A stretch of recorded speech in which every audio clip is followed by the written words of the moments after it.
Water before meals. So I talked about water, which is critically important. We got to drink water throughout the day, especially as we're traveling.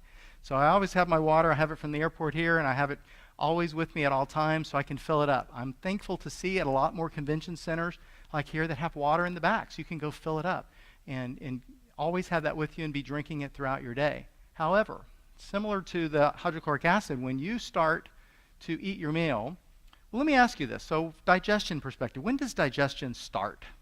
When does digestion start? In the mouth. Yeah, what else? This is the interactive part. What else? Would you believe that it starts when you think about food? So when I showed you that picture before, right, if we're looking at this picture, some of you may be going, that tastes pretty good, and your mouth's kind of watering up, right? That's your body preparing to help digest this food before you even get it, right? Awesome. So your pancreas and other parts of the digestive system are making enzymes. Your stomach's making hydrochloric acid. We are ready to digest.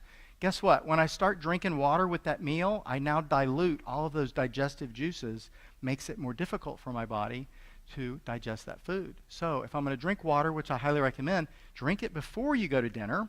Maybe an hour or 30 minutes before dinner is going to be beneficial for you. Number one, it may help you to not be as hungry, because a lot of times hunger is really dehydration.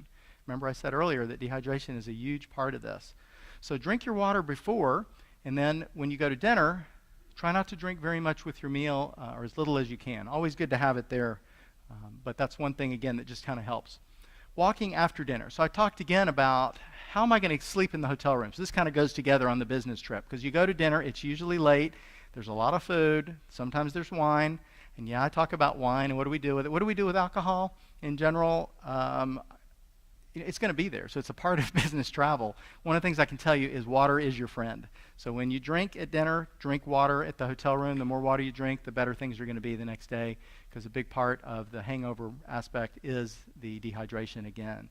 So the water part is key. So if I eat the dinner, if I have a chance, again, it's a choice after dinner. Do you want to take the taxi back to the hotel, or do you want to walk?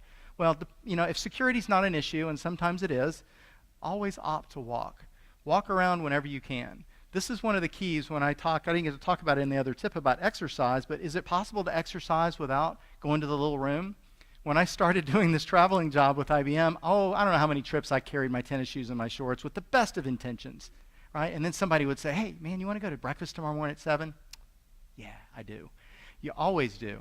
And from a travel balance perspective, a couple things involved here. I always opt to go with the relationships. The little treadmill thing will always be there. I'm not saying it's not important. I'm just saying that the relationships at a meeting like this, for example, you don't get to see people very often. Always choose to be with other people. The other thing from a balance part in the travel balance aspect of this is when you go to France, you need to eat the croissants. When you go to Belgium, you got to have the chocolate. You got to drink the beer. When you go to Germany, you got to drink, I don't even drink beer, but I'm drinking it in Belgium, right? Because they're, come on, John, drink with us.